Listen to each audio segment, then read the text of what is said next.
Today I'm making a Star Wars helmet. What? William Jakespeare making a Star Wars helmet? So out of character. Specifically, the Phase 1 Clone Trooper helmet. This was a request from a patron, as well as a few subscribers. For this build, I used floor mat foam, craft foam, half-cylinder foam, coffee foam. I like foam in my coffee. Hot glue, super glue, contact cement, fast dry sealant, tinted plastic of some kind, sanding equipment, safety gear, scissors, razor pens, and a box cutter, as well as a chip implant to activate a secret purge order. Additionally, the request was for this to be in the style of the animated helmets. So like a live action version of the animated helmet. It doesn't matter. Challenge accepted. Here we go. Okay, let's get the stock footage out of the way. All the Empire helmets in Star Wars have exactly the same dome. So these first 4 pieces are always the same. Way to be original, Palpatine. Do you think he designed the helmet? He had to okay the design. Like, he's gotta have a PR team. First, I made a dome template and traced it onto white EVA foam. This dome template is linked in the video description. The full template will be available as soon as I can scan it in. Then I transferred it to foam floor mats, taking care to include the registration marks, those little triangles. Those will be instrumental in helping me line up the edges. I weighted the floor mats down with machinist blocks so the foam doesn't slide around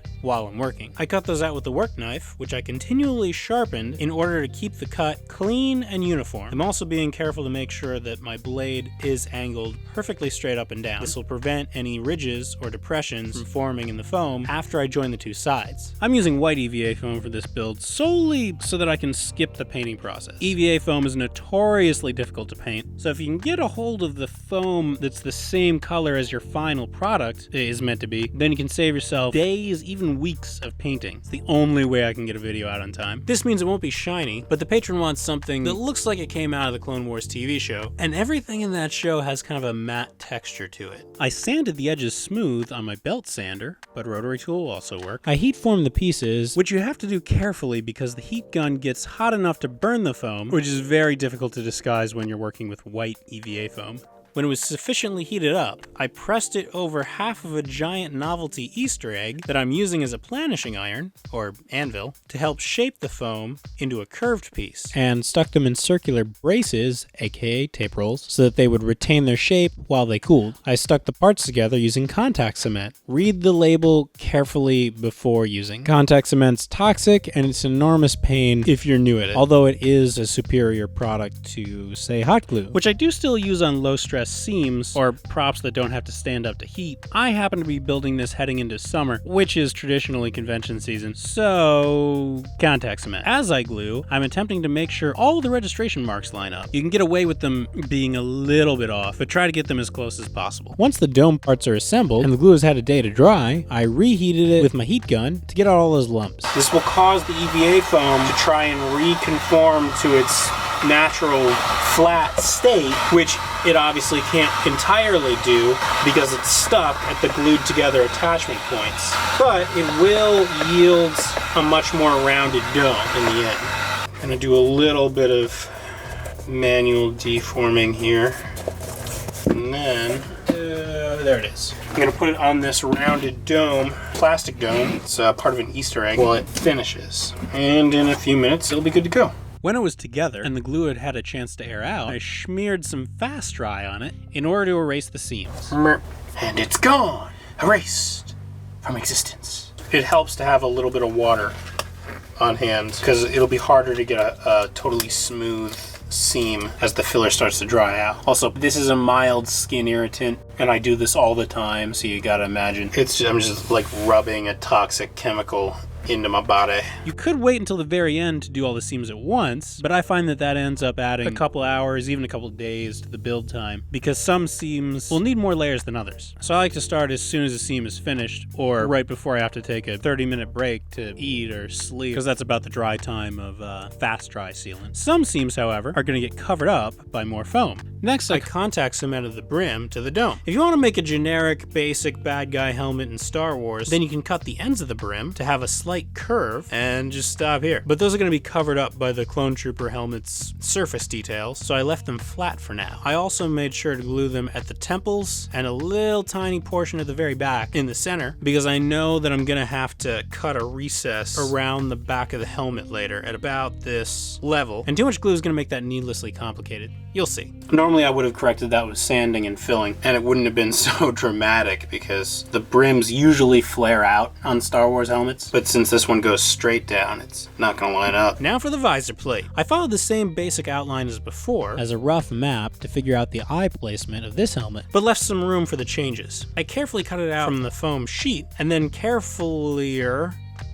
why not? Cut out the visor hole. This has to be a lot wider than the Phase 2, which is great for real-life visibility. Then, I glued it onto the helmet. Now for the fin. Cartoon characters have exaggerated features, so I'm gonna make this a little bit longer I should say, than the ones on the live-action helmets from the movies. To get the width I want, I'm using 2 sheets of 3/8" EVA foam floor mats, which is really more like 1/4, but you know, that's the product name, so I gotta say it. I glued those together with hot glue and weighted them down, because if I don't, then the hot glue will add width and make a really obvious seam, not to mention deform the piece. With a little bit of sanding, it fit perfectly. I glued it on with super glue. In retrospect, it wasn't necessary to putty that seam, since it's just gonna get covered up, just to force a habit from all the other Stormtrooper helmets I've built. So I puttied up the fin seam and moved on to the ears. Those are also going to have to be double stacked. I glued them on and added a circle detail, which was cut from a dowel. With the ears now attached, I finally have the reference points from which I'll be able to figure out the shape of the recessed cut. See how much easier that was without the seam being fully glued? You can even see where the temporary glue point ripped. That's how strong that stuff is. Luckily, that will be cut away for the back details. Then I cleaned up the edges with my rotary tool. This actually kind of looks like a visor, which reminded me to cut off the the overlap on the actual visor. If you choose to pick up the template for this build, link below, then you won't have to deal with that. As I figure these out, I revised the final version of the template. Next, I made the inset panel out of a sheet of gray 4mm craft foam, and I cut a notch out of the bottom. This is only half of it. I flipped it to get the other half. Then I glued the 2 halves together with super glue. When it dried, I glued it in with a combination of super glue and hot glue. Then I super glued the circular detail to the back of the helmet. That was cut from a piece of foam. I don't actually have dowels that are that diameter. They do exist, just not in my inventory right now.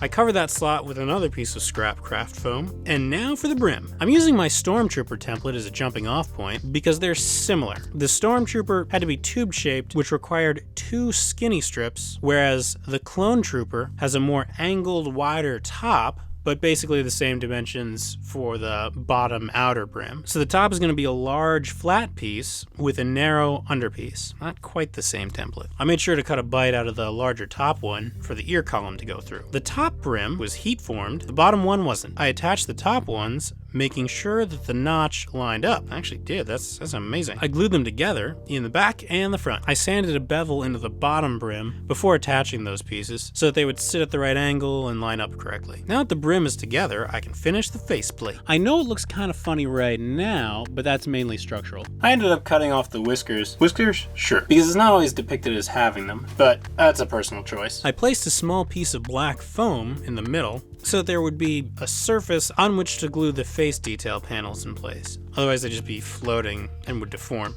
So I glued those down, inserted cheek panels, and blacked out what will shortly become vents with black craft foam. This also strengthens the chin a bit. The vent baffles are gray, so I'm just going to cut those up from a strip of gray floor mat foam. I made those into strips about 1 inch long, and then glued them to the inside of the space between the, bridge of the nose and upper lip, the mustache, if you will. It's not pretty from the inside, but looks fine from the outside. When the vents are all attached, I covered them up with white craft foam. Then I cut a notch in the chin. For the black speaker detail, I cut a segment of black EVA foam dowel and nestled it into the chin notch, and then I cut strips of 2mm foam and wrapped them around it to match the detail. I trimmed the edges and then glued it in place. Now for the visor.